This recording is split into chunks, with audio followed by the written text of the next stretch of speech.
Andreas Fransson, Bjarne Salen, welcome back to Chamonix. Thank you. Thank you very much. You guys just got back from what sounds like a pretty adventurous trip to Patagonia.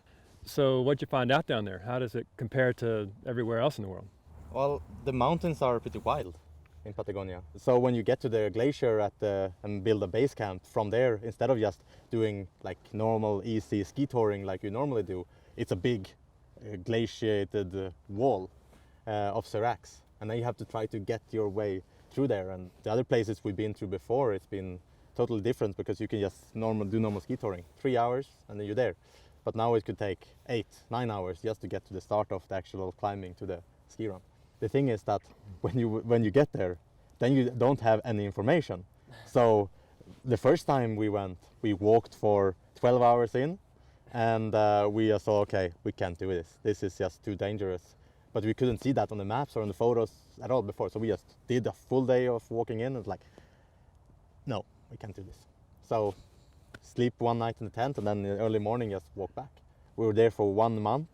We had 3 really good weather windows, and the weather window is like 1 or 2 days. One like where we just failed. One that we kind of failed on what we wanted to do, but we were able to do something pretty good anyway. And then the third thing that was amazing. And it's the same thing here, like we raise the bar high and we try to do something difficult, but it's a very big chance that we come home with nothing. So I'm assuming that third thing that you're talking about was the Willins Ramp on the Aguja Poinçonneau. Yes. So can you describe a little more to me what the whole day was like, what the route was like? Well, it's a real climbing route. So it was pretty scary to climb. But when I got there, I think if I'd known that, I don't think I would have gone up. But when I was there, I felt like, okay, I can do this. I just have to keep concentrated, and it will always be better with skis on when it's like a little bit of snow on bad stuff. 20 centimeters on slabs doesn't sound Yes. like it would be good with anything on. No, but it's okay with skis, I think, if you're used to it. Okay. Yeah, maybe 60 degrees, maybe more. It's hard to say either. It's so psychological when you're there. It could be 65 too, or like after half the route it got less and less steep, maybe 55 to 50 degrees up to the top of the ramp. And then the last like little ridge was maybe 50. I just chopped off a platform with my ice axe, and the thing is that I usually take a lot of photos and I'm filming, and I was like, oh no, I'm not gonna put any energy on this. Like I was actually really concentrated. I was really into it.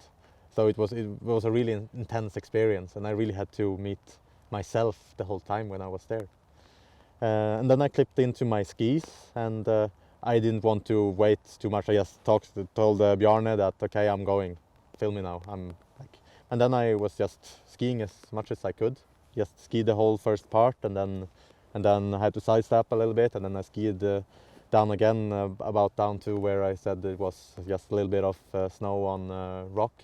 And there I was sidestepping and having an ice axe in here, and then my foot up high. It was steep. And then and exposed. There's 1,000 meters of gas underneath it. Yeah, about 1-2 meters below me there was this big drop. Oof. So it's very exposed. But for me that's not a very big thing. Like that's a mind game that I'm pretty used to, because any kind of run that you do that is in extreme skiing is like that. It doesn't matter if what you have below you cannot fall. It doesn't work. But of course it feels more real when it's a real cliff. And then I got past that. Of course I was very concentrated on that thin bit, and I was like, okay, this is over. I need to clip myself in. So I clipped myself in, and I had planned before, and people had told me that I had to rappel from there. So I started rappelling, and I rappelled maybe, 10-15 meters. But then I realized that this is much easier than up there where I skied. So I put my rope back into my backpack and got down that too. So of course that's not perfectly clean, but for me that was like a mental thing, that I was so empty in my head that I just clipped myself in, and I wanted to, like, one part of me wanted to get out. The other part just knew that, okay, I want to finish this in as good style as I can. You said that when you're at the top of the route, you really had to meet yourself. What does that mean? Where does your head go? I think there's always this inner dialogue when I'm on a mountain. There is one voice that is saying that, okay, I'm scared, I want to get out, I don't want to do this. And then I have the other voice that is saying that, okay, this is something I can do, this is well within my capability, and this is what I love doing as well. The risk equals the rewards, and you get a really big reward of facing yourself, facing the unknown, and I think it's a really good analogy for life, and it's like a spiritual journey in one way. And that's one of the reasons why I love what I do a lot. So Bjarne, I've got a question for you actually. You guys have been filming for quite a while. How long have you guys been filming together? We started for about 3 years ago. We started to do our first little small project. Yeah, so 3 years. So while all this is going on, what is going through your mind? I know that Andreas been skiing quite a lot.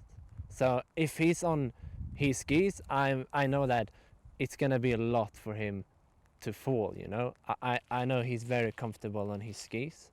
The only thing is, you know, all the other objective dangers that can happen. But sometimes I'm very nervous, of course, but on the same time you get used to it as well.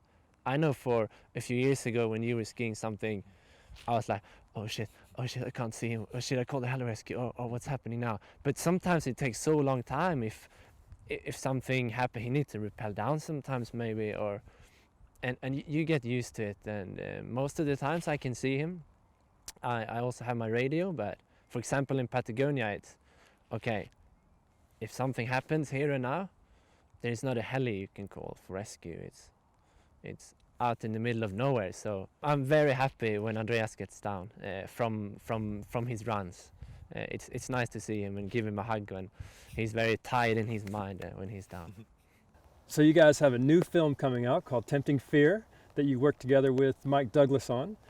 It's been accepted into the Banff Film Festival. It won the Best Action Film at the Adventure Film Festival in Boulder. Congratulations.